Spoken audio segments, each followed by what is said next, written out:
नमस्कार दर्शकों, स्वागत है आपका आपके सबसे पसंदीदा कार्यक्रम नमस्कार एमपी में। दोस्तों, जैसा कि आपको पता है, इस कार्यक्रम के माध्यम से हम आपको समसामयिक विषयों की जानकारी प्रदान करते हैं। तो दर्शकों, सबसे पहले मैं आपको बता देती हूँ आज की बात में हम क्या विषयों पर बात करने जा रहे हैं। मध्य प्रदेश में पर्यटन की संभावनाओं पर चर्चा करेंगे और साथ ही साथ कार्यस्थल पर महिलाओं के उत्पीड़न, यौन उत्पीड़न पर भी चर्चा करेंगे आएंगे हमारे मेहमान से भी। तो दर्शकों, सबसे पहले आप नोट कर लीजिए हमारा नंबर, क्योंकि आप फ़ोन के माध्यम से इस कार्यक्रम से भी जुड़ सकते हैं और अपने प्रश्न भी पूछ सकते हैं। तो हमारा नंबर है 0755266049। दर्शकों, कार्यक्रम की शुरुआत करते हैं। सबसे पहले नज़र डाल लेते हैं आज की तिथि पर।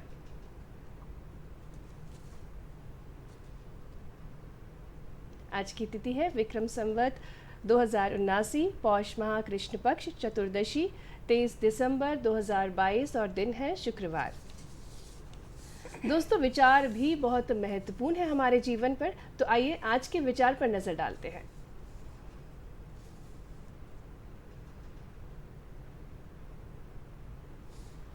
आप तब तक फेल नहीं होते जब तक कि आप प्रयास करना नहीं छोड़ देते। ये भी बहुत महत्वपूर्ण विचार है। प्रयास करते रहना और प्रयास करना बेहद महत्वपूर्ण है हमारे जीवन में, अगर हमें सफलता प्राप्त करनी है तो।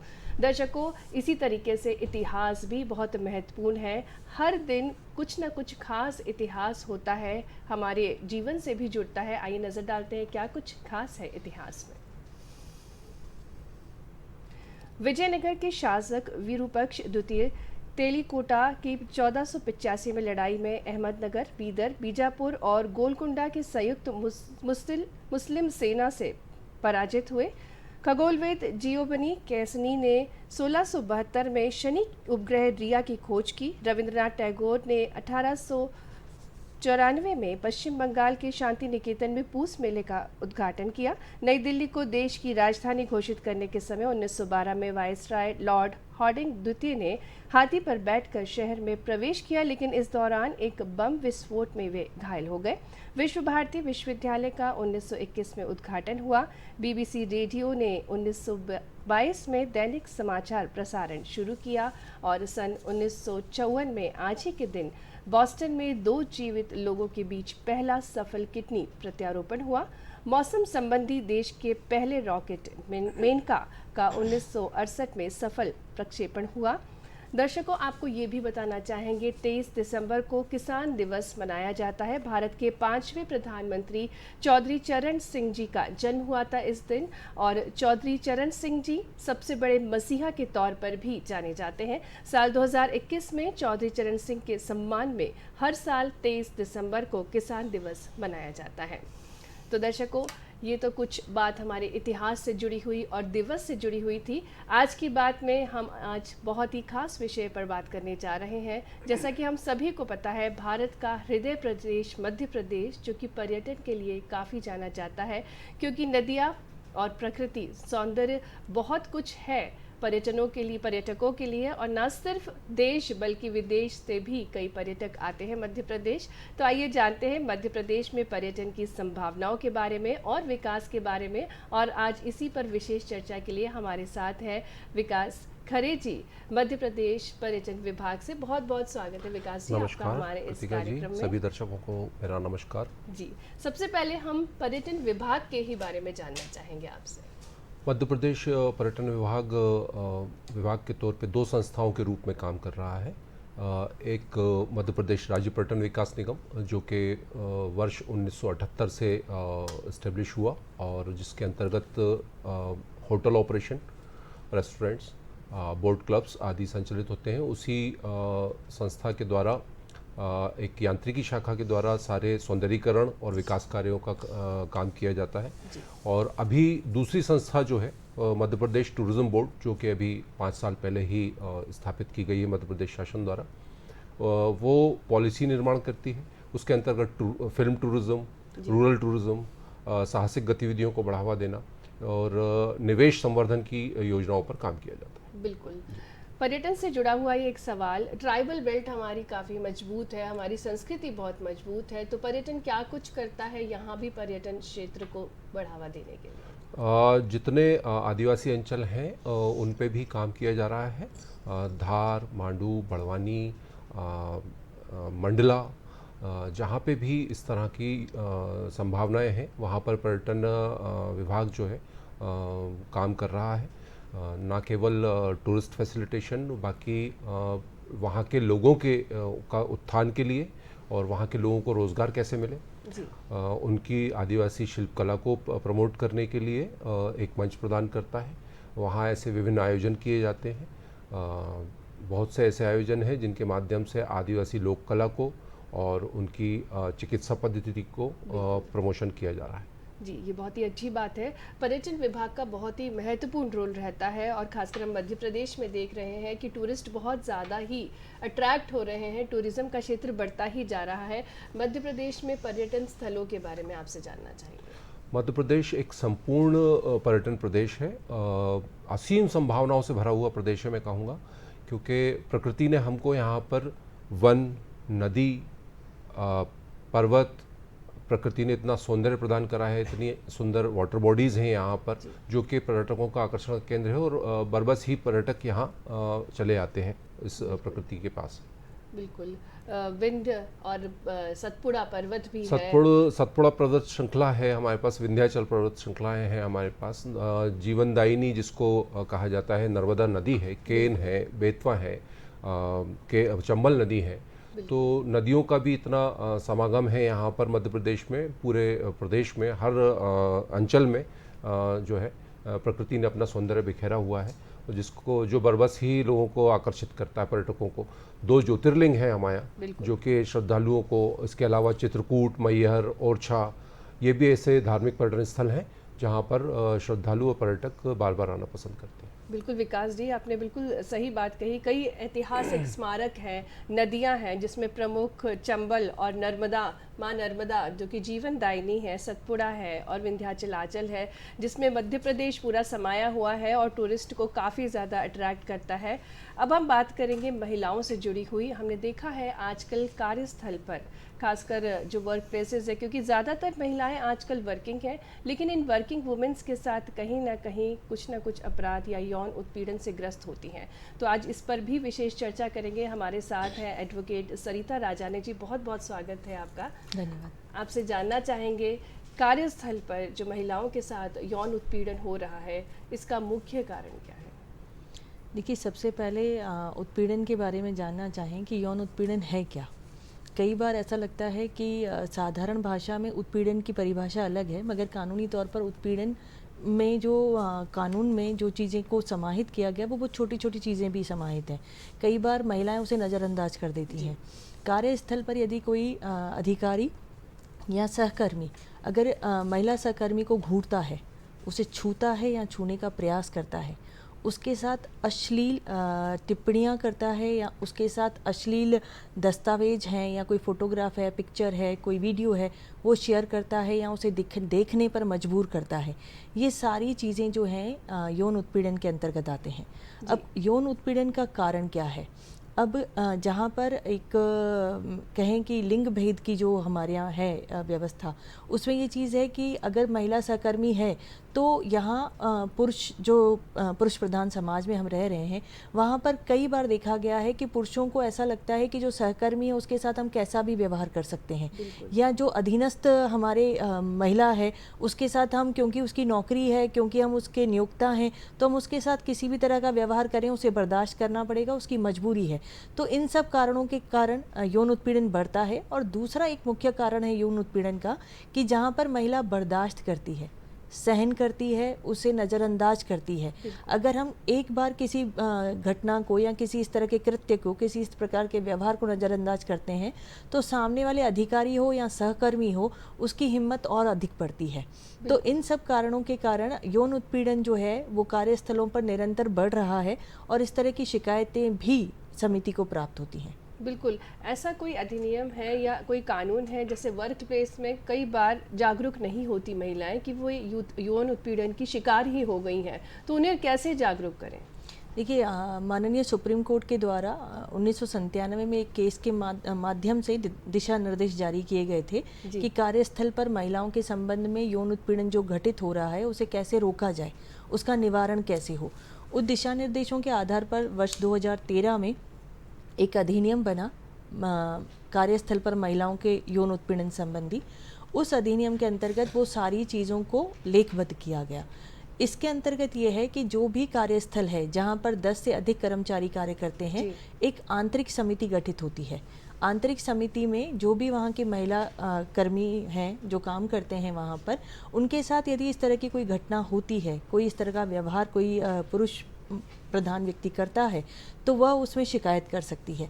शिकायत करने की स्थिति में जो समिति के सदस्य हैं वो उसकी जांच करते हैं और जांच के बाद अगर वो दोषी पाया जाता है तो उसके ऊपर कार्रवाई भी करते हैं, उसे चेतावनी भी देते हैं, उसे लिखित में माफ़ी भी मांग सकते हैं। वो समिति का क्षेत्राधिकार है कि वह उसे किस तरह से निराकृत करती है, लेकिन उस निराकरण में जो पीड़िता है उसकी सहमति होना आवश्यक है। अगर वो महिला जो पीड़िता जिसने शिकायत की है, अगर वो इसमें सहमत हो जाती है कि ठीक है आप इससे लिखित में माफ़ीनामा ले लीजिए या इस दोषी के ऊपर जो भी कार्रवाई उसकी सहमति के अनुसार होती है, तो उसके बाद वो मामला वहाँ निराकृत हो जाता है।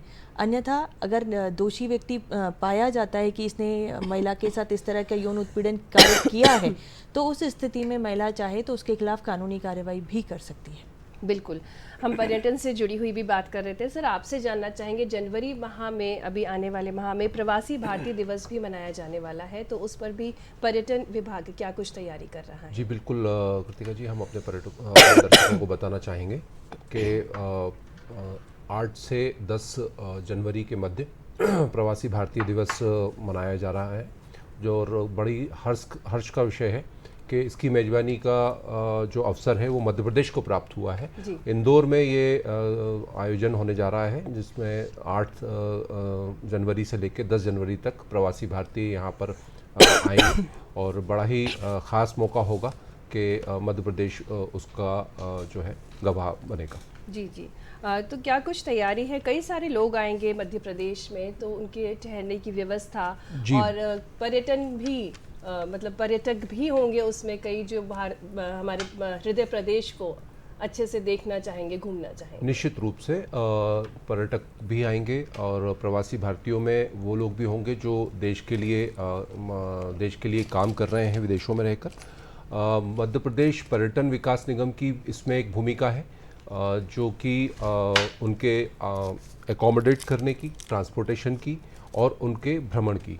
तो एक योजना बनाई गई है जहां महाकाल लोक, उनको उज्जैन में स्थित महाकाल लोक उनको भ्रमण कराया जाएगा। मांडू और ऐसे आसपास के और पर्यटन स्थल हैं जहां का वो भ्रमण कर सकेंगे। जी सर, और भी बातें करेंगे हम पर्यटन से जुड़ी हुई। सरिता मैम से एक कॉलर जुड़ना चाह रहे हैं, महिलाओं के यौन उत्पीड़न की बात कर रहे हैं हम, वर्क प्लेस पर महिलाओं के यौन उत्पीड़न की बात कर रहे हैं। नंद स्वरूप मिश्रा जी हैं। जी, आप अपना प्रश्न पूछ सकते हैं। नमस्कार सर, मैं नंद स्वरूप मिश्रा हूँ, बाराबंकी उत्तर प्रदेश से। मैं जानना ये चाहता हूँ कि जो महिलाएं यौन शोषण के मामले है, तो इसमें समाज के लोग और घर वाले किस प्रकार से इसको रोकें, क्योंकि कहते ना कि पत्नी एक हो और पहले अनेक हो, तो ये मानसिकता लोगों में भरनी चाहिए। मानसिकता की बात कर रहे हैं सर, एक बार आप अपना प्रश्न फिर से पूछ सकते हैं। प्रश्न की आवाज़ तो साफ सुनाई नहीं दी, प्रश्न क्या था, लेकिन अगर हम समाज में यौन उत्पीड़न से जो पीड़ित महिलाएं हैं उनकी मानसिकता के संबंध में शायद हम ये प्रश्न समझ पाए हैं। तो मानसिकता के संबंध में यही बात कहेंगे। मैम, वर्क प्लेस पर यौन शोषण होता है तो आसपास के जो लोग रहते हैं तो उनकी मानसिकता ऐसी रहती है कि वो बहुत सपोर्ट नहीं करते हैं, तो कैसा जो जिसके साथ यौन शोषण होता है तो उसको कैसे सपोर्ट करना चाहिए? देखिए, मानसिकता की बात कहें तो अभी हमारे समाज में बहुत तेज़ी से परिवर्तन आया है। जिस तरह से न्यायालय में प्रकरण पहुंच रहे हैं उस प्रकार से हम मान सकते हैं कि बहुत सारी मानसिकता में परिवर्तन आया है। और अगर पीड़िता इन सारी चीज़ों को बर्दाश्त करती है, इस प्रकार के दुराचार को बर्दाश्त करती है, तो जो पुरुष है उसे और मनोबल मजबूत होता है। और मानसिकता की बात है तो कुछ समय ऐसा लगेगा कि एक व्यक्ति हिम्मत करके अगर किसी अपराध के खिलाफ आवाज़ उठाता है तो उसे बहुत सारी चीज़ों का सामना करना पड़ता है। उसमें बहुत सारे विरोधी भी होंगे जो आपसे ये कहेंगे कि नहीं, इसमें तो आपका भी अपमान है, ये आप अगर किसी के प्रति शिकायत कर रहे हैं तो इसमें आपको कौन सा न्याय प्राप्त हो जाएगा। तो वहाँ पर हमारा मनोबल कमज़ोर होता ज़रूर है, परंतु जहाँ पर यदि हमने कोई एक कदम उठा लिया और किसी एक व्यक्ति को दंडित किया जिसने हमारे साथ दुराचार किया, तो हमारे साथ और भी बहुत सारी जो सहकर्मी होती हैं, महिला सहकर्मी, उनके अंदर एक विश्वास उत्पन्न होता है कि नहीं, ये चीज़ संभव है। अन्यथा अगर हम मानसिकता को देखते हुए सिर्फ पुरुष वर्ग की ज़्यादा मानसिकता होती है कि वही हमारे प्रति क्या सोचेगा, क्या विचार करेगा। जहाँ एक महिला की बात करें तो वो एक महिला का दर्द समझ पाती है कि अगर किसी ने इसके साथ इस तरह किया है तो इसको किस तरीके से निराशा और किस तरीके का अपमान इसने बर्दाश्त किया होगा। तो उन सारी चीज़ों के लिए कि पुरुष की मानसिकता को हम बदलें, तो उसके लिए हमें बहुत अधिक ज़रूरत है कि हम अपने अधिकारों का उपयोग करें, उसके खिलाफ दंडिक कार्यवाही प्रारंभ करें।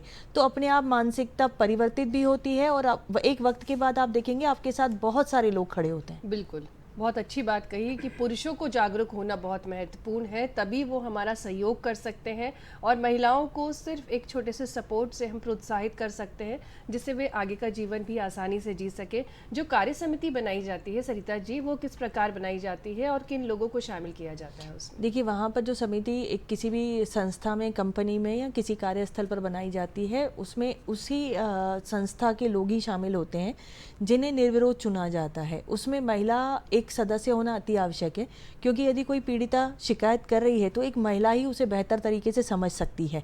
उसमें पुरुष सदस्य होते हैं लेकिन एक महिला सदस्य का होना अति आवश्यक है। और दूसरा कि उस समिति को रिपोर्ट जो है 90 दिन के अंदर देनी पड़ती है और समिति का गठन होना अति आवश्यक है। यदि किसी कार्यस्थल पर, किसी कंपनी या किसी संस्था में ऐसी समिति का गठन नहीं है तो वहाँ जो महिला कर्मचारी कार्य कर रहे हैं वो उसकी शिकायत कर सकते हैं।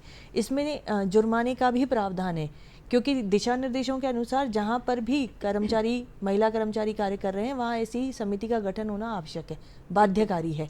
जी सरिता जी, ये भी सुना है कि इस समिति में कोई बाहर का व्यक्ति भी होना जरूरी है?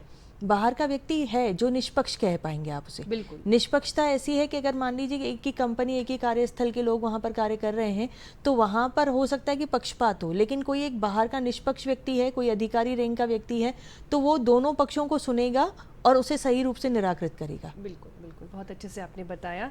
और आज हम पर्यटन की भी बात कर रहे हैं और जैसा कि हम देखते हैं कि कई सारी फिल्मों की शूटिंग भी हमारे मध्य प्रदेश में होती है, क्योंकि प्रकृति की सौंदर्यता से भरपूर है हमारा मध्य प्रदेश। विकास जी, आपसे जानना चाहेंगे कि बहुत सारी फिल्म की शूटिंग होती है, फिल्म टूरिज्म को भी काफ़ी बढ़ावा मिल रहा है, तो क्या कुछ कर रहा है विभाग इससे जुड़ा हुआ?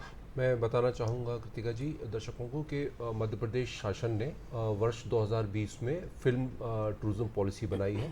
पहले जो कि फिल्म प्रोडक्शन हाउसेस जो हैं, निर्माता निर्देशक हैं, डॉक्यूमेंट्री जो बनाते हैं या वेब सीरीज़ आजकल बहुत चलन है जिनका वेब सीरीज़ का, उनके लिए ये आसान कर दिया गया है रास्ता। नहीं तो उनको परमिशन के लिए, अनुमति के लिए बहुत भटकना पड़ता था। मध्य प्रदेश सरकार ने फिल्म टूरिज्म पॉलिसी बना के उस मध्य प्रदेश टूरिज्म बोर्ड के फिल्म फैसिलिटेशन सेल को इसके लिए करा है। और मैं यहाँ बताना चाहूँगा कि अभी कुछ माह पूर्व ही इसको लोक सेवा गारंटी अधिनियम के अंतर्गत लाया गया है, जिसमें 15 कार्य दिवस के अंदर फिल्म के निर्माता और निर्देशक अगर आवेदन करते हैं तो उन्हें 15 कार्य दिवस के भीतर ही जो है फिल्म की अनुमतियाँ, फिल्म शूट करने की अनुमतियाँ प्राप्त होंगी। जहाँ तक लोकेशंस की सवाल है तो मध्य प्रदेश जो है उसकी इतनी खूबसूरत लोकेशंस हैं। मैं यहाँ बताना चाहूँगा कि विगत 4 वर्षों में, 5 वर्षों में लगभग 150 फिल्मों की, वेब सीरीज़ की, सीरियल्स की शूटिंग हो चुकी है और आने वाले वर्ष में भी लगभग 20 से 22 प्रोजेक्ट्स की यहाँ पर शूटिंग होने जा रही है। बिल्कुल, बहुत अच्छी बात है। हम ये भी जानना चाहेंगे सबसे प्रिय स्थल कौन सा है इस फिल्म शूटिंग के लिए?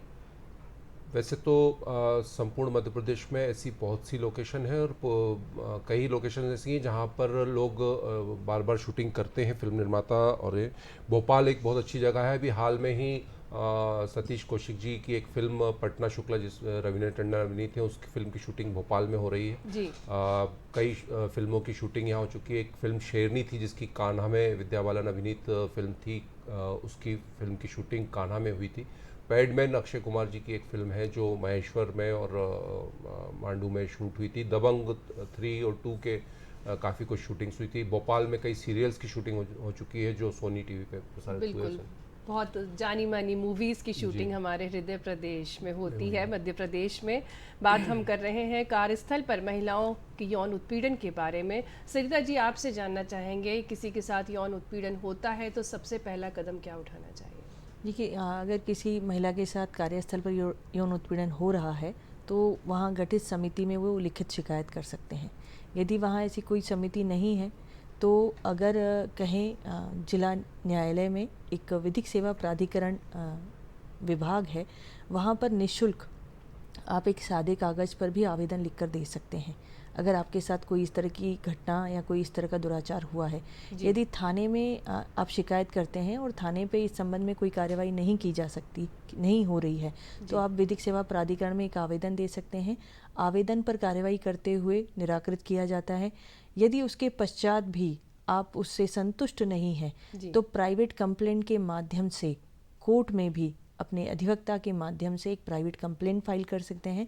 प्राइवेट कंप्लेंट के आधार पर उस पर मुकदमा दर्ज होता है और जो भी दोषी व्यक्ति है उसके खिलाफ कानूनी कार्रवाई करते हुए उसे दंड मिलता है। बिल्कुल। क्या कोई टोल फ्री नंबर्स भी होते हैं जहां पर फ़ोन करके कंप्लेन कर सकते हैं?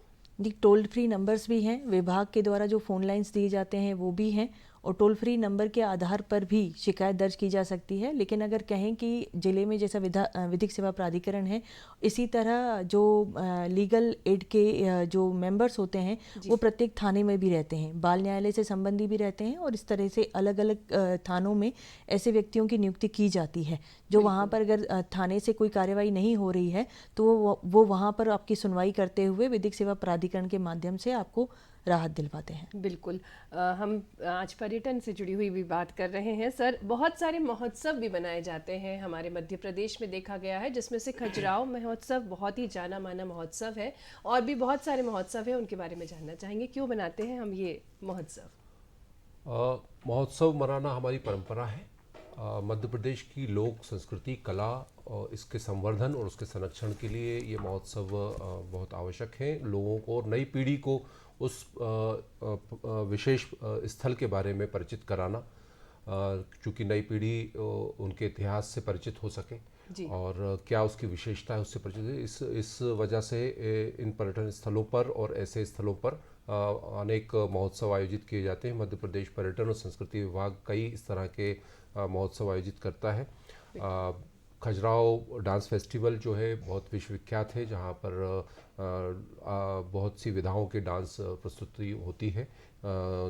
इसके साथ साथ मध्य प्रदेश पर्यटन विभाग जो है वाटर टूरिज़्म को बढ़ावा देने के लिए हनुमंतिया जैसे टापू पे जल महोत्सव का आयोजन करता है। इस वर्ष भी गत माह ही इसका शुभारंभ किया गया है। आगामी माह में मांडू, ओरछा और गांधी सागर डैम के समीप जल महोत्सव की कार्रवाई प्रचलन में है। तो महोत्सव हमारी परंपरा है और इसको करना बहुत ज़रूरी है और आवश्यक है। बिल्कुल, बहुत ही अच्छी जानकारी आपने साझा की। और अब बात फिर से कार्यस्थल पर महिलाओं से हो रहे उत्पीड़न से जुड़ी हुई। सरिता जी, आपसे जानना चाहेंगे कि जिसके साथ यौन उत्पीड़न हुआ है उसके अलावा भी परिवार से कोई शिकायत कर सकता है क्या? देखिए, कई बार ये होता है कि जिसके साथ यौन उत्पीड़न हुआ है उसका व्यवहार बहुत असहज हो जाता है, असुरक्षा महसूस करते हुए उसका मानसिक स्तर कभी कभी इतना कमज़ोर हो जाता है कि वो उस व्यक्ति से इतना डर जाती है, इतना सहम जाती है कि उसके खिलाफ शिकायत नहीं कर पाती।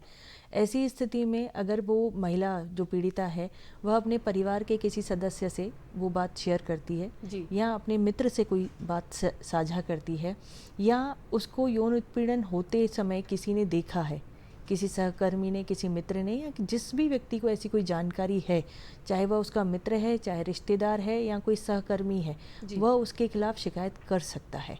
तो इस तरह से कई बार हमने देखा है कि महिला जिसके साथ यौन उत्पीड़न होता है वो बहुत डरी सहमी रहती है। कई बार उसे अधिकारी के द्वारा जो यौन उत्पीड़न करता है या सहकर्मी जो उसके साथ यौन उत्पीड़न करता है वह उसे इतना डरा देता है, इस तरह से धमकियां देता है कि वह हिम्मत नहीं कर पाती उसके खिलाफ कोई भी कार्रवाई करने की, शिकायत करने की।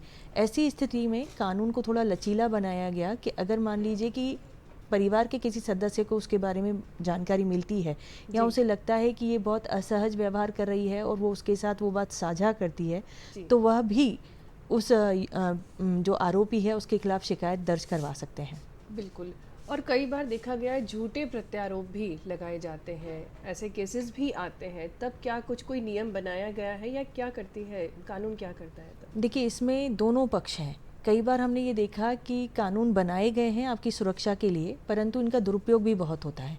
दुरुपयोग होने की स्थिति में ये चीज़ है कि अगर मान लीजिए किसी महिला को ये पता है कि मेरे अधिकारों के संबंध में ये संरक्षण मुझे कानून से प्राप्त है, और कई बार महिलाएं किसी पुरुष से बदला लेने के लिए या किसी को नीचा दिखाने के लिए या अपनी घृणा को पूरा करने के लिए किसी पुरुष के खिलाफ इस तरह की झूठी शिकायतें करती हैं।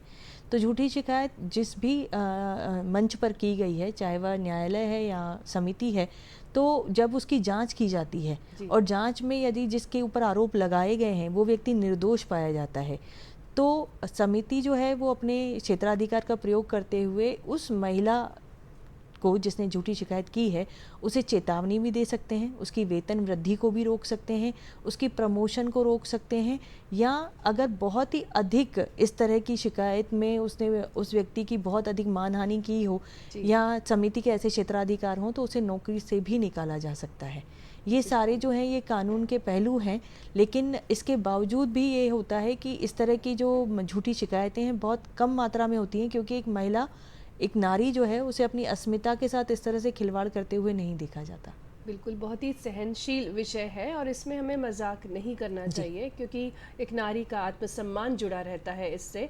परिवार का क्या सहयोग होना चाहिए जब यौन उत्पीड़न किसी महिला के साथ होता है, तो किस तरीके से परिवार को सहयोग करना चाहिए उस समय? देखिए, इस मामले में जो हमारा समाज है उसमें परिवर्तन तो है, लेकिन फिर भी हमने बहुत जगह देखा है कि एक माता पिता जिनकी 2-3 बच्चे हैं, 3 संतानें हैं, उसमें से किसी एक संतान के साथ यौन उत्पीड़न होता है तो वो उसे दबाने का प्रयास करते हैं कि हमारी 2 संतानों के ऊपर भी इसका प्रभाव पड़ेगा, उनका विवाह नहीं होगा या हमारा सामाजिक मान प्रतिष्ठा धूमिल होगा अगर हम लोगों को इसके खिलाफ मतलब न्यायालय में जाएंगे। तो यहाँ पर ये चीज़ है कि जब उस महिला के साथ जो पीड़िता है, अगर उसको परिवार ही समर्थन सपोर्ट नहीं करता, उस स्थिति में वो बहुत अधिक निराश होती है। तो यहाँ परिवार की भूमिका, मित्रों की भूमिका बहुत महत्वपूर्ण है। यहाँ पर ये चीज़ है कि अगर मान लीजिए कि किसी के साथ कोई दुर्व्यवहार हुआ है, कोई दुराचार हुआ है, तो वहाँ परिवार को उसका संबल बनना चाहिए। अगर वो यहाँ कमज़ोर है, डरी हुई है, सहमी हुई है, तो वहाँ जो परिवार है, जो मित्रगण हैं, उन्हें उसका सहयोग करना चाहिए कि नहीं तुम अकेले नहीं हो, हम साथ हैं। ऐसी स्थिति में जब वहाँ पर उसे समर्थन, सहयोग मिलता है तो वो मजबूत बन पाती है अपने निर्णयों को करने में, उस आरोपी के खिलाफ कोई भी कार्रवाई करने में। यहाँ परिवार की स्थिति ऐसी है कि वो ये नहीं समझे कि अगर उनकी बेटी के साथ कुछ भी दुराचार हुआ है तो दबाने से ये घटनाक्रम रुकेंगे, जबकि ये है कि जिस आरोपी व्यक्ति ने उनके साथ दुराचार किया है, अगर उसके खिलाफ परिवार कार्रवाई नहीं करता या अपनी बेटी को करने नहीं देता, उस स्थिति में वो व्यक्ति समाज में अन्य कई लोगों को हानि पहुंचाएगा। वो एक ऐसा आरोपी बन जाएगा, आदतन आरोपी जिसे कहेंगे, कि उसे एक आदत पड़ जाएगी कि नहीं ठीक है, मेरे खिलाफ तो कोई कार्रवाई कर ही नहीं सकता, या इतने लोगों को मैंने हानि पहुंचाई, मेरे खिलाफ तो कुछ भी नहीं हुआ। तो उनका जो एक विश्वास है वो बढ़ जाता है। और ये निरंतर घटनाएं जो हमारे समाज में हैं, जो आपराधिक घटनाएं हो रही हैं, जो अपराध निरंतर बढ़ रहे हैं, उनका कारण भी यही है। बिल्कुल। अंत में हम आपसे संक्षिप्त में क्या वर्क प्लेस पे जो महिलाएं हैं उनको आप उनसे क्या अपील करना चाहेंगे, क्या संदेश देना चाहेंगे? देखिए, कार्यस्थल पर महिलाएं हैं या कहीं पर भी हैं, घरेलू महिला है या छात्रा है, स्कूल जाती है, कॉलेज जाती है, उन सबके साथ मेरा यही अपील है कि आपके साथ पहली बार, चाहे वो आपका रिश्तेदार है, चाहे वो आपका सगा संबंधी है, कोई मित्र है, कोई कर्मचारी है, कोई सहकर्मी है या कोई अधिकारी है, कभी भी इस तरह का यौन उत्पीड़न करने का प्रयास करता है तो उसे वहीं पर रोकिए। रोकेंगे तभी उसका जो विश्वास है या जो उसकी हिम्मत है वो कमज़ोर पड़ेगी। अगर हमने पहली बार किसी को इस तरह की दुराचार करने के लिए माफ़ कर दिया या नज़रअंदाज कर दिया तो निरंतर आपके साथ इस तरह की घटनाएं बढ़ेंगी। इसलिए हमारा अधिकार है कि हम उसे रोकें। बहुत बहुत धन्यवाद सरिता जी, आपने बहुत ही महत्वपूर्ण जानकारी दी, बहुत ही सहनशील विषय पर, महिलाओं के यौन उत्पीड़न पर आपने जानकारी दी और महिलाओं से अपील भी की कि हमें अपने अधिकार पता होना चाहिए और अपने आत्मसम्मान के लिए हमें अपनी लड़ाई खुद लड़नी ही पड़ती है। बहुत बहुत धन्यवाद आपको। दर्शकों, आज जैसा कि आपको पता है हम बात कर रहे हैं मध्य प्रदेश में पर्यटन की संभावनाओं के बारे में। तो आइए आपको लेकर चलते हैं एक पर्यटन स्थल।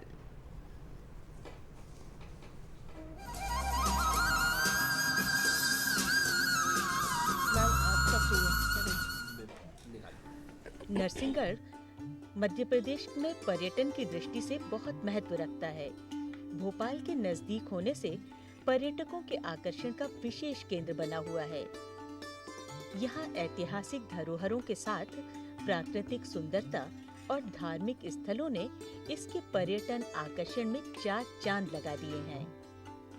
महत्वपूर्ण पर्यटन स्थल में नरसिंहगढ़ का किले का मंदिर, अमर शहीद स्वर्गीय कुंवर चैन सिंह जी की छतरी देखने लायक है, जो वीरता और बलिदान की गाथा कहती सी प्रतीत होती है। यहीं पर किले के पास एक सुंदर तालाब बना हुआ है, जो ऐसा लगता है कि मानो कश्मीर की डल झील हो। उसमें नौका विहार करने का आनंद ही कुछ और है।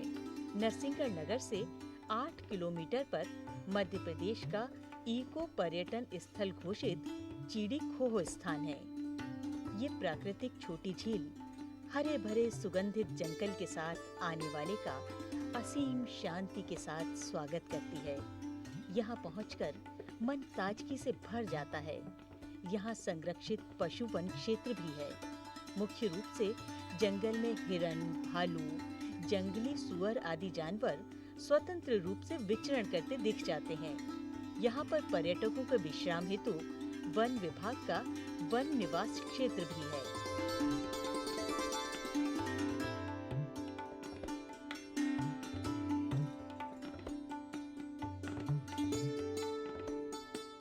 चिड़ी खोह से थोड़ा आगे बढ़ते हैं तो साका श्याम जी का मंदिर है, जो लगभग 500 वर्ष पूर्व श्रीमती भागाबाई द्वारा निर्मित किया गया था। कहा जाता है कि ये मंदिर एक ही रात में बनाया गया था। इसी के पास एक महल भी था, जिसमें रानी साहिबा श्रीमती भागवती बाई रहा करती थीं। ये मंदिर स्थापत्य कला का सर्वश्रेष्ठ उदाहरण है। इसमें सभी देवी देवताओं और हाथियों का चित्रण इसे बार बार देखने के लिए प्रेरित करता है।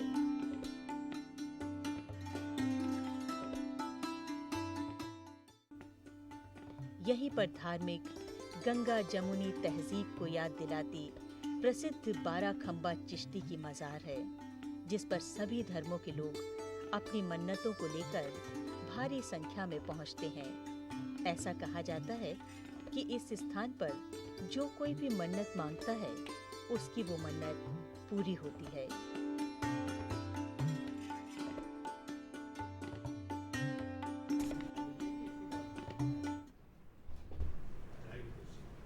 तो ये तो था एक खूबसूरत सा पर्यटन स्थल। और आज जैसा कि आपको पता है हम बात कर रहे हैं मध्य प्रदेश में पर्यटन की संभावनाओं के बारे में, और हमारे साथ हैं विकास सर। विकास सर, आपसे और भी बातें जानना चाहेंगे। कई सारे अवार्ड्स भी प्राप्त हुए हैं मध्य प्रदेश को, खासकर टूरिज़्म के क्षेत्र में। उन अवार्ड्स के बारे में बताएं। जी बिल्कुल। मध्य प्रदेश जो है प्रदेश में 5 अग्रणी प्रदेशों में है। पर्यटक काफ़ी संख्या में मध्य प्रदेश आते हैं। जहाँ तक प्रश्न है अवार्ड का, तो मध्य प्रदेश को हर साल लगभग 8 से 10 अवार्ड मिलते हैं। अभी 3 माह पूर्व ही 10 विभिन्न श्रेणियों में मध्य प्रदेश को नेशनल टूरिज़्म अवार्ड मिले हैं। मैं आपको बताना चाहूँगा कि फिल्म टूरिज़्म को लेकर भी मोस्ट फ्रेंडली स्टेट का अवार्ड मिला है। गोवा फिल्म फेस्टिवल में इसको बेस्ट फिल्म टूरिज़्म स्टेट का अवार्ड मिला है। इस तरह के अनेक कई, और हनुमंतिया में जो जल महोत्सव आयोजित होता है हर वर्ष, उसको स्पेन में अंतर्राष्ट्रीय स्तर पर स्पेन के मैड्रिड शहर में उसको बेस्ट इनोवेटिव स्टेट का अवार्ड मिला है, जिसने इस तरह का आयोजन किया है, जल महोत्सव ऐसा आयोजन। तो मध्य प्रदेश के लिए तो बहुत गौरवान्वित करने वाली बात है कि इस तरह के कई अवार्ड मध्य प्रदेश पर्यटन को मिल रहे हैं, और हम उम्मीद करते हैं कि इस दिशा में और भी आगे काम करेंगे और अवार्ड प्राप्त होंगे, जिससे हमें प्रेरणा और मिलेगी आगे। अच्छा, बिल्कुल। हम ये भी जानना चाहेंगे, भविष्य में बहुत सारी प्लानिंग्स है टूरिज़्म के क्षेत्र में, क्या कुछ प्लानिंग्स हैं टूरिस्ट को अट्रैक्ट करने के लिए? बिल्कुल, पर्यटकों को आकर्षित करने के लिए कई नवाचार किए जा रहे हैं, कई एडवेंचर टूर बनाए जा रहे हैं, कई पर्यटन स्थलों का विकास किया जा रहा है, चाहे वो धार्मिक पर्यटन स्थल हो, चाहे वो एडवेंचर के हिसाब से जो साहसिक गतिविधियां जहाँ आयोजित की जा सकती हों।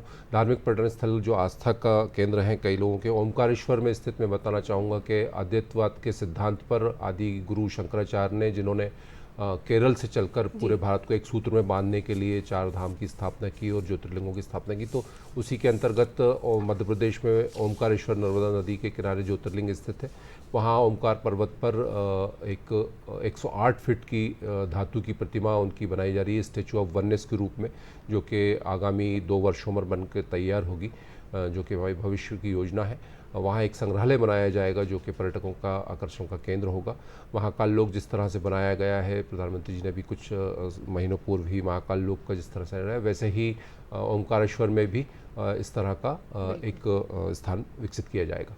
बिल्कुल। दर्शकों, अब हमारे मेहमान में हमारे साथ हैं महिला सशक्तिकरण की मिसाल बन चुकी रश्मि गोयला मैम। बहुत बहुत स्वागत है। आपको बताना चाहेंगे रश्मि गोयला मैम ट्रेनर हैं और साथ ही साथ एक्ट्रेस भी हैं और वे दोनों प्रोफेशन में अपने बखूबी प्रदर्शन कर रही हैं। रश्मि मैम, आपसे जानना चाहेंगे कि अब बचपन से ही आपने अपने जो प्रोफेशन है उसके बारे में सोच के रखा था कि मैं ट्रेनर बनूंगी या एक्ट्रेस बनूंगी? बहुत बहुत नमस्कार सभी दर्शकों को और धन्यवाद मुझे यहाँ आमंत्रित करने के लिए आप लोगों का। नहीं, मैंने कुछ बचपन में ये कुछ भी नहीं सोचा था, ना कभी कोई एक्टिंग का सोचा था, ना कभी ट्रेनर बनने का, ना शिक्षिका बनने का। बचपन में जैसा हर बच्चा होता है, कभी मैं अपने आप को एयर होस्टेस के रूप में देखा करती थी, कभी डॉक्टर, कभी पुलिसकर्मी, ऐसे डिफरेंट पैशंस होते हैं ना, जो एम्बिशंस रोज़ बदलती है, उसी टाइप की थी मैं। बट वो ऐसा पड़ाव आया कि जब मैं पढ़ रही थी, पढ़ते पढ़ते ही कुछ अच्छे मेरे परफॉर्मेंसेस चल रहे थे सेमिनार्स वगैरह में। एक कोर्स हुआ करता था पहले बरकतुल्लाह यूनिवर्सिटी में, PG diploma in personal management, labour and welfare laws. तो मेरी जितनी भी पढ़ाई चल रही थी वो कॉर्पोरेट के लिए चल रही थी, एंड फिर मैंने एलएलबी भी, तो एक एचआर प्रोफेशनल बनने की मेरी तैयारी चल रही थी। वही बीच में करते करते जिस कॉलेज में मैं पढ़ रही थी, वहाँ के प्रिंसिपल जो कि अपने रजिस्ट्रार थे, एक्स रिटायर्ड, उन्होंने बोला कि फ्री क्लासेस में कभी पढ़ा करके देखो, कोशिश करो। और मैंने थोड़ा सा पढ़ाया और मुझे I fell into love with this profession और मैं टीचिंग में आ गई इसी तरीके से। बिल्कुल मैम, रोल मॉडल होती हैं टीचर्स और ख़ासकर आप कॉर्पोरेट ट्रेनर हैं, तो कहते हैं जी कॉर्पोरेट ट्रेनर जो होता है वो रोल मॉडल होता है, आइडल होता है। हम युवाओं को देखें तो वो आपको कॉपी भी करते हैं, तो काफ़ी सारी चीज़ें, मतलब काफ़ी सारा टैलेंट होना चाहिए। तो आपने कैसे ट्रेनिंग ली और क्या कुछ खूबियाँ होनी चाहिए आइडली एक कॉर्पोरेट ट्रेनर में या टीचर में? पहले तो मैं ये बताना चाहूँगी कृतिका कि जो भी हम सामने देखते हैं, बड़ा इन्फ्लुएंस तो होते हैं किसी को भी देख के। आज के युवा में ये चीज़ होती है, इंस्पायर हो रहे हैं, थोड़े से इन्फ्लुएंस होते हैं, लेकिन मुझे लगता है कि थोड़ा सा और ज़्यादा जानने की कोशिश करें, झांके थोड़ा सा अंदर कि उनकी जर्नी क्या रही है। क्योंकि कोई भी आज जिस मुकाम पे दिखता है उसकी बहुत लंबी एक जर्नी होती है, बहुत मेहनत करनी पड़ती है उसके पीछे। तो मैंने स्टडीज़ एंड एजुकेशन एकेडमिक्स में बहुत सारी पढ़ाइयाँ करी, बहुत सारी डिग्रीज़, डिप्लोमा। तो एक स्किल होना बहुत ज़रूरी है किसी भी चीज़ के लिए, तो आपको किसी के अंडर में ट्रेनिंग लेना भी बहुत ज़रूरी है। तो सर्टिफिकेट्स, डिग्री, डिप्लोमाज, ये सारी चीज़ के अलावा आपकी प्रैक्टिकल नॉलेज बहुत होनी चाहिए। तो मैंने यूएसए जाकर के मैसाचुसेट्स इंस्टीट्यूट ऑफ टेक्नोलॉजी से चेंजिंग स्ट्रैटेजीज़ इन लीडरशिप का एक अपना कोर्स करके आई। बिकॉज कोई भी एक टॉपिक पे आपको पकड़ चाहिए होती है और आपको एक एक्सपोजर चाहिए होता है बाहरी दुनिया में, तो कोई भी कमी नहीं छोड़ना चाहिए मेरे ख्याल से। किसी भी युवा को अगर इस क्षेत्र में जाना है तो जो भी उसके लिए एक्वायर्ड, जिस भी फील्ड में ट्रेनिंग भी बहुत सारे क्षेत्रों में होती है, कॉर्पोरेट्स में भी, तो आपको जिस चीज़ में अपने आप को परफेक्ट करना है, ऐसे कुछ टॉपिक्स पे आप अपने आप को, क्योंकि सब कुछ तो सब लोग नहीं कर सकते ना, तो आप पहले तो ये देखिए आपका गोल क्या है, आपको किस तरफ जाना है, उसके लिए एक्वायर्ड ट्रेनिंग्स एंड स्किल्स जो नेसेसरी हैं उसको ज़रूर आप करिए। और ये और बता दूं, अपडेटेड रहना बहुत ज़रूरी है एक कॉर्पोरेट ट्रेनर को, स्पेशली जो भी चीज़ें चल रही हैं और नया क्या चल रहा है, चाहे वो कॉर्पोरेट्स में हो, चाहे सरकारी दफ्तरों में, कहीं पर भी, जो क्योंकि स्टूडेंट्स को आप ट्रेन करते हो, आप जो नौकरी पेशा लोग हैं उन लोगों को ट्रेन करते हो, तो फीडबैक के आधार पे काम होता है। आप जितना अच्छा दे पाओगे तो उसके लिए आपको निरंतर रिसर्च करते रहना पड़ता है। बिल्कुल, आपने बहुत ही अच्छा मैसेज भी दिया हमारे युवाओं को कि रिसर्च करते रहना और सीखते रहना बहुत ज़रूरी है। मैम, लेकिन जो दूसरा पहलू है आपके जीवन का, आप एक्ट्रेस भी हैं, तो एक्टिंग की शुरुआत कैसे हुई? क्योंकि आप प्रोफेशनली तो कॉर्पोरेट ट्रेनर हैं, लेकिन ये जो पैशन है कहीं ना कहीं आपने कभी ना कभी तो सोचा होगा कि मैं एक्टिंग में कदम रखूंगी, तो ये कब से शुरुआत हुई आपके जीवन में? ये एक्चुअली जैसे हर बच्चा होता है, स्कूल कॉलेज में मेरा बाई चांस एक अच्छे स्कूल में मेरी शिक्षा दीक्षा हुई, भोपाल शहर के सेंट जोसेफ कॉन्वेंट ईदगाह गर्ल्स स्कूल से, जहाँ पर सभी चीज़ के बहुत ज़्यादा हमको मौके मिलते थे। और मैं शायद एक ऐसी स्टूडेंट थी जो पढ़ाई तो ठीक है एक एवरेज, लेकिन मैं स्टेज पे हमेशा रहना पसंद करती थी, चाहे वो कोई भी प्रोग्राम होता था। तो वो कब एक कल्चरली बहुत ज़्यादा आर्ट एंड कल्चर मेरे करीब आ गया, वो तो स्कूल कॉलेज में एक पार्ट था, हिस्सा था, मगर वो शायद आपके अंदर आ जाता है। फिर मैं 15 सालों तक एटलीस्ट, क्या होता है, फैमिली अपनी सेटल करते हैं, आप कैरियर बनाते हैं, आप पढ़ाई करते हैं, एजुकेशन, आपका जो भी एम्बिशन है उसको पूरा करते हैं। तो जैसे मैं टीचिंग में आ गई तो कुछ सालों तक ये सब चीज़ें छूट गई। लेकिन फिर जब दोबारा कभी ऐसा मौका मिला मुझे, तो मैंने थिएटर की तरफ रुख किया, क्योंकि जैसे कि मैंने अपने पिछली बात में कहा था कि सिर्फ टैलेंट होने से कुछ नहीं होता है, या शौक या खूबी होने से कुछ नहीं होता है, उसकी स्किल्स भी आपको एक्वायर करना चाहिए। तो मैंने बहुत अच्छी खुशकिस्मती रही कि बहुत अच्छे रिनोन डायरेक्टर्स के अंडर में मुझे थिएटर में काम करने का मौका मिला। मैंने कई सारे प्लेस में एक्टिंग करी, और जब एक बार आप एंटर होते हैं उस फील्ड में तो फिर सारे दरवाजे अपने आप धीरे धीरे खुलते चले जाते हैं। मैंने बहुत ज़्यादा कोशिश नहीं की, बट जितने भी, शायद ये हमारा, जैसे कि हमारे साथ में एक सर मौजूद अभी पर्यटन के बारे में ये सब बता रहे थे, भोपाल शायद बहुत आकर्षित करने लगा है अब, सीरियल्स, इन सब के बहुत सारे यहाँ पर शूटिंग्स चलती हैं। एक बार तो ऐसा समय था मुझे पता चला 35-40 वेब सीरीज, फिल्म्स और एड्स और टीवी सीरियल्स की शूटिंग्स चल रही हैं। तो बस उनके ऑडिशंस होते जाते हैं और थिएटर आर्टिस्ट को पहला प्रेफरेंस मिलता है, और ऐसे ही करके मैंने एपिसोडिक सीरियल्स, काफ़ी सारे सीरियल्स पे मैंने काम किया। बिल्कुल रश्मि जी, आपने बिल्कुल सही बोला कि बहुत मौके मिल रहे हैं हमारे मध्य प्रदेश में, काफ़ी हुनर है और प्रकृति सौंदर्यता तो अट्रैक्शन रहती है। विकास जी, आपसे जानना चाहेंगे पर्यटन किस प्रकार से रोजगार को बढ़ावा दे रहा है? मैं बताना चाहूँगा आपको कृतिका जी कि मध्य प्रदेश पर्यटन द्वारा 5 ऐसे इंस्टीट्यूट संचालित किए जा रहे हैं हॉस्पिटलिटी के लिए, उनके हाउसकीपिंग के लिए, फूड प्रोडक्शन के लिए। इंदौर में एक संस्थान है, भोपाल में एक संस्थान है जी।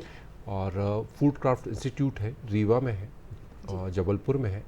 और अभी जिससे युवाओं को न केवल स्किल्स डेवलपमेंट किया जाए, उनको स्किल्स में बढ़ाया जाए और वो स्वावलंबी बने, आत्मनिर्भर बने।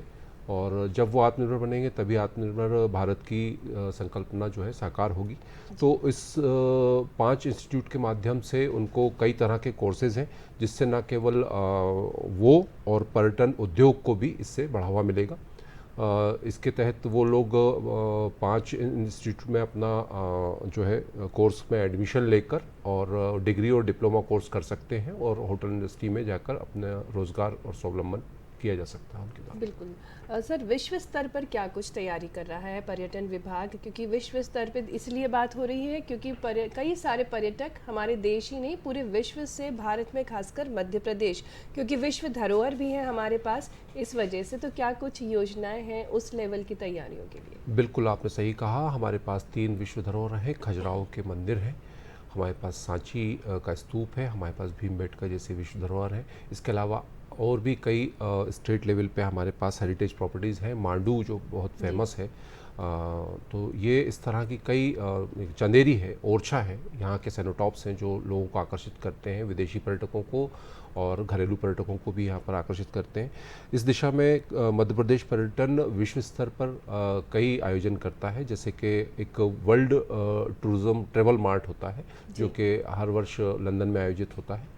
उसमें सहभागिता की जाती है, जहाँ पर मध्य प्रदेश के टूरिज़्म को, डेस्टिनेशंस को और टूरिस्ट फैसिलिटीज़ को प्रमोट किया जाता है। बर्लिन में एक ITB बर्लिन होता है, जहाँ पर वहाँ पर पवेलियन लगाया जाता है मध्य प्रदेश पर्यटन का, और मध्य प्रदेश टूरिज़्म के पर्यटन स्थलों को जो है प्रचार प्रसार किया जाता है। और इसके अलावा अन्य कई देशों में जाकर रोड शोज़ और जी। इस तरह की प्रदर्शनी आयोजित की जाती है। जी, काफ़ी कुछ कर रहा है पर्यटन विभाग टूरिज़्म को और ज़्यादा बढ़ावा देने के लिए। हमारे साथ रश्मि गोयला मैम है। आइए जानते हैं मैम, आपके स्टाइल के बारे में हमेशा बात होती है, आप सुर्खियों में देखी जाती हैं, खासकर आपकी साड़ी कलेक्शन को लेकर एक पूरा कवरेज आया था। वो भी जानना चाहेंगे क्या पैशन है, खासकर साड़ी से आपका जुड़ाव है, और साड़ी स्पीक करके आप एक गेट टुगेदर भी करती हैं, तो इसके बारे में आप हमारे दर्शकों को बताएं। जनरली बहुत कम ऐसा क्वेश्चन कभी कोई पूछता है, बहुत अच्छा सवाल आपने रखा। इसका भी मैं आपको बता दूं, एक्चुअली जैसे कि मैंने बताया, मैं जब पढ़ रही थी तभी मैं टीचिंग प्रोफेशन में आ गई। तो जो प्रिंसिपल थे, देखिए मेरी उम्र उस वक्त मैं पीजी कर रही थी और ग्रेजुएट के बच्चों को पढ़ा रही थी, तो 1-2 साल का ही डिफरेंस था हम लोगों में। तो प्रिंसिपल क्योंकि बहुत अच्छे थे, उन्होंने मुझे ट्रेंड किया हर चीज़ के लिए, तो कॉन्फिडेंस या कैसे लेक्चर्स लेने चाहिए या कैसे बच्चों को डील करना है। उन्होंने एक चीज़ और बोला कि बेटा थोड़ा सा डिफरेंस तब लगेगा, तुम टीचर तब लगोगी जब तुम साड़ी पहन के आओगी। और बचपन से मम्मी को, मोस्टली फीमेल्स को घर में साड़ी पहनते हुए ही देखा है। तो हम सब अपने गुड्डे गुड़िया के जब खेल खेलते हैं तो गुड़िया रानी को सब साड़ी पहनाते हैं, फिर खुद भी कभी कभी मम्मी की साड़ी या दुपट्टे को साड़ी बनाने की। तो बचपन से ये शौक तो रहता है हर लड़की में। लेकिन मुझे ऐसा मौका मिला, क्योंकि मैं अब तो 24 इयर्स हो गए हैं, तो मजबूरी में प्रोफेशन के लिए मैंने साड़ी पहनना चालू करी थी। मगर पता नहीं मुझे इसमें इतना कॉन्फिडेंस, मैंने जितनी भी अपनी जीवन की अच्छी चीज़ें, बड़े बड़े प्लेटफॉर्म या जहाँ पर भी मैंने जो तालीम हासिल की, या मैं कहीं भी गई हूँ सेशंस के लिए ऐसी ऐसी जगह पे, मुझे साड़ी से बहुत कॉन्फिडेंस आया है। मैं बहुत कॉन्फिडेंट फील करती हूँ कि हाँ, मैं कहीं से कुछ बुरी नहीं लग रही हूँ। तो वो होना, अपने अंदर वो फील होना बहुत ज़रूरी है। तो मैं बहुत खुश होती हूँ जब मुझे किसी शूटिंग के लिए भी बोलते हैं कि मैम आपको अपनी साड़ी अगर ला सकती है तो बहुत अच्छा है, और साड़ी ही पहननी है। और जहाँ मुझे बोलते हैं वेस्टर्न या सूट पहनना है तो मुझे थोड़ा सा लगता है। और जहाँ बात हुई तो मुझे लगा साड़ी एक अच्छा, हमारा पुराना हेरिटेज, एक ऐसा ट्रेडिशंस में चला आ रहा है, एक ऐसा कॉस्ट्यूम है जिसको जो विलुप्त होता जा रहा था, मुझे कहीं कहीं लगा। तो हम क्यों नहीं इसको एक अलग तरीके से पहचान दें। तो एक 450 महिलाओं का ग्रुप है साड़ी स्पीक के नाम से भोपाल में, जो कि मैं और मेरे साथ में 4 और महिलाएं, हम लोगों ने मिलकर सोचा कि हम ऐसे 3 इवेंट्स रखेंगे साल भर में। हैंडलूम डे पे, फिर दिवाली के नाम से, तो हम जहाँ पर साड़ीज़ की थीम देंगे। जैसे हैंडलूम डे पे आप कभी देखेंगे तो इतनी जगह की साड़ीज़ है, जम्मू कश्मीर की साड़ी है, साउथ में इतनी साड़ियाँ हैं, इतनी वैरायटी की, और उनकी सबकी एक कहानी है। हर साड़ी की कहानी उसके वीवर, बुनकर से जुड़ी हुई होती है, उस जगह से जुड़ी हुई होती है, उसकी शुरुआत कैसे हुई उस की अपनी एक कहानी होती है। तो बहुत नॉलेज मिली, ये मात्र एक कपड़ा नहीं रह गया। और अच्छी एक, आपने जैसे कहा सुर्खियों में रहते हैं, तो उससे एक फ़ायदा ये हुआ कि वीवर्स को काफ़ी काम मिलने लगे। मुझे अब कोई ना कोई लड़की कॉलेज की मिलती है, मैं जहाँ भी कॉलेजेस में कभी जाती हूँ लेक्चर्स के लिए, तो मैम आपको देख करके मुझे भी अच्छा लग रहा है, मैं भी साड़ी पहनना चालू करूँगी। तो एक यंग लड़की जब ये बोलती है तो बहुत खुशी होती है। बहुत अच्छी बात है, और बिल्कुल सही बात कही आपने, हर साड़ी से कहानी जुड़ी हुई है, खासकर बुनकरों की। मैडम, आपके अचीवमेंट के बारे में बात करना चाहेंगे। हाल ही में खजुराहो फेस्टिवल में खजुराहो एक अवार्ड्स सेरेमनी की गई थी, जिसमें आपकी फिल्म को भी सम्मानित किया गया, आपको सम्मानित किया गया। उस मूवी के बारे में आपसे जानना चाहेंगे। हाँ जी, ये तो मेरी एक शॉर्ट मूवी थी, एक सोशल मैसेज को लेके। और मैं ये मूवी बजाय कोई एंटरटेनमेंट या ग्लैमर या ह्यूमर या कोई भी चीज़ की बजाय, मेरे बहुत दिनों से मेरे दिल में इच्छा थी, being into this acting field now for so long, मुझे लगता था मैं डायरेक्शन में, और मेरे जो थिएटर के डायरेक्टर्स हैं वो मुझे काफ़ी बोलते थे, बेटा उतरो, अब तुम डायरेक्शन में भी उतरो स्टेज के लिए। अब स्टेज में बहुत पेशेंस चाहिए आपको, 1.5-2 महीने एक प्ले के लिए, वो भी मैं शुरू करने वाली हूँ। खैर कुछ नया लाऊंगी उसमें भी। लेकिन मुझे लगा कि ये वाला जो होता है, आप स्क्रीन के लिए जो बनाते हैं वो जल्दी बन जाता है, बहुत पेशेंस की ज़रूरत नहीं है, और आप इसमें अच्छे तरीके से प्रेजेंट कर पाऊंगी, मैं ज़्यादा लोगों तक पहुंचा पाऊंगी एक सोशल मैसेज जो मैं देना चाह रही थी। तो बाय चांस मैंने अपनी मूवी भेजी खजुराहो इंटरनेशनल फिल्म फेस्टिवल, जो कि राजा बुंदेला जी करवाते हैं, तो वहाँ पर इस फिल्म को नॉमिनेट और उसकी स्क्रीनिंग हुई, जहाँ पर कि काफ़ी सराहा गया। स्पेशली जो मैं सोशल मैसेज देना चाह रही थी, ये रेप के ऊपर आधारित है। बीइंग अ फीमेल डायरेक्टर मुझे लगा कि मैं एक ऐसा मैसेज उठाऊँ जो शायद ज़्यादातर लोग नहीं उठाते हैं। और क्योंकि हमारा मध्य प्रदेश नंबर 2 आ रहा है रैंकिंग में रेप के मामले में, तो मुझे लगा कि मैं यहीं की हूँ, तो मैं कुछ ऐसा ही मुद्दा उठाऊँ मेरे प्रदेश से रिलेटेड, बिल्कुल। और भोपाल में भी काफ़ी कुछ ऐसा, तो बच्चियों के साथ जो रेप हो रहा है और उसके बाद में जो उनका मर्डर कर दिया जाता है, तो पोस्ट रेप मर्डर मेरा टॉपिक था कि भाई ठीक है, आपने आपका गलत काम तो किया, एक आपने एक उसके बाद में डबल गलत काम किया। मुझे ऐसा लगता है कि आपने रेप के बाद में एक इंसान की ज़िंदगी ले ली सिर्फ एक डर से कि वो जाकर के बाहर बता देगा तो फिर क्या होगा। आप उसको शायद जिंदा छोड़ देते कुछ वो आजकल तो आप देखिए इतनी सामाजिक संस्थाएं आगे आ रही हैं जो कि उसको मेंटली उबारती हैं। फिजिकली टॉर्चर होती है एक इंसान, मेंटली टॉर्चर होती है। तो बहुत सारे ऐसे युवा आ रहे हैं आगे जो शादी भी करते हैं रेप विक्टिम से, तो उसकी ज़िंदगी वो सब भूल के बिता देती, लेकिन आपने तो उसकी जीवन ही समाप्त कर दिया वहाँ पर। बिल्कुल। तो ये मैसेज मैं देना चाह रही थी। बिल्कुल, बहुत अच्छा मैसेज है रश्मि मैम। आपने संक्षिप्त में चलते चलते आप क्या बोलना चाहेंगे, क्योंकि आप एक सशक्त महिला के रूप में हमारे समाज में हैं, कई लड़कियां, कई युवतियां आपको फॉलो करती हैं, तो संक्षिप्त में क्या मैसेज देना चाहेंगे, क्योंकि आज हम बात कर रहे थे कार्यस्थल में महिलाओं के यौन शोषण के बारे में भी। तो अगर महिलाओं या युवाओं की भी बात है तो, क्योंकि यौन शोषण की अगर हम बात कर रहे हैं तो वो तो युवाओं के और हम बालकों के साथ भी बहुत देख रहे हैं, सुनने में आ रहा है। तो मैं ये मैसेज देना चाहूँगी कि एक तो प्रारंभिक शिक्षा होना बहुत ज़रूरी है। पूरी एजुकेशन जो कि फैमिली से चालू होती है, हर टाइप की, सिर्फ किताबी शिक्षा नहीं, पेरेंट्स को हर टाइप की शिक्षा अपने बच्चों को देनी चाहिए। फिर जब वो स्कूल जाता है तो हम देखते हैं बहुत सारे स्लम के बच्चे भी विक्टिम बनते हैं क्योंकि शायद वो इतने कॉन्फिडेंट और इतने अवेयर और जागरूक, एजुकेटेड नहीं हो पा रहे हैं। तो एक एजुकेशन के लिए सबको बहुत ज़्यादा रहना चाहिए इसमें आगे, तो उसको जो कॉन्फिडेंस आता है वो अच्छे बुरे का मतलब समझता है, क्योंकि स्कूल में भी पढ़ाई के अलावा बहुत सी चीज़ें सिखाई जाती है। तो एक तो एजुकेशन पूरी होनी चाहिए, उससे जो कॉन्फिडेंस आता है, जैसे कि मुझे बहुत काम आया, मैं दूसरी फील्ड में भी बहुत अच्छे से मुझे अच्छे लोग मिले, बहुत रिस्पेक्ट देने लगे, बिकॉज मैं एजुकेशन फील्ड से बिलोंग करती थी। आप नहीं भी एजुकेशन फील्ड से, लेकिन आप एजुकेटेड हैं, सजग नागरिक हैं, आपको सब चीज़ के बारे में मालूम है, तो मुझे नहीं लगता है कि आपके साथ में कभी कोई बुरा व्यवहार या कुछ भी बुरा होगा। आप क्योंकि एक सजग नागरिक है, तो मुझे लगता है मैं यही मैसेज दूंगी कि आप एजुकेटेड रहें, कॉन्फिडेंट रहें और हर चीज़ के बारे में आपको जानकारी होनी चाहिए। बहुत ही सुंदर मैसेज, बहुत बहुत धन्यवाद रश्मि जी। आपने हमारे दर्शकों को बहुत ही मूल मंत्र दे दिया जीवन का कि अगर आप शिक्षित हैं, सशक्त हैं, तो जीवन की कोई भी लड़ाई लड़ सकते हैं।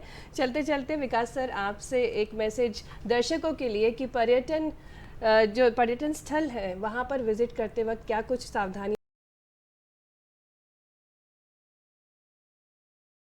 सभी जगह पर्यटन स्थलों पर सुरक्षा के पूर्ण प्रबंध हैं, और लेकिन मैं पर्यटकों से ये आह्वान करूंगा, ये अपील करूंगा कि वे अपनी सुरक्षा का पूर्ण ध्यान रखें।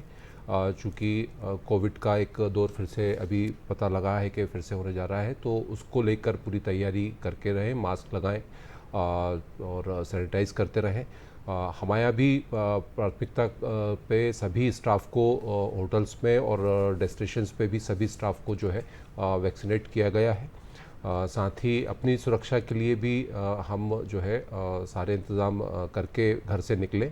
कोई भी यात्रा करते समय या पर्यटन स्थलों पर जाते समय सुरक्षा के सारे साधन अपने साथ रखें, सैनिटाइज़र रखें, कोविड से बचने के लिए मास्क का उपयोग करें, और स्वस्थ रहने के लिए भी जो भी ज़रूरी उपाय हैं वो करते रहें।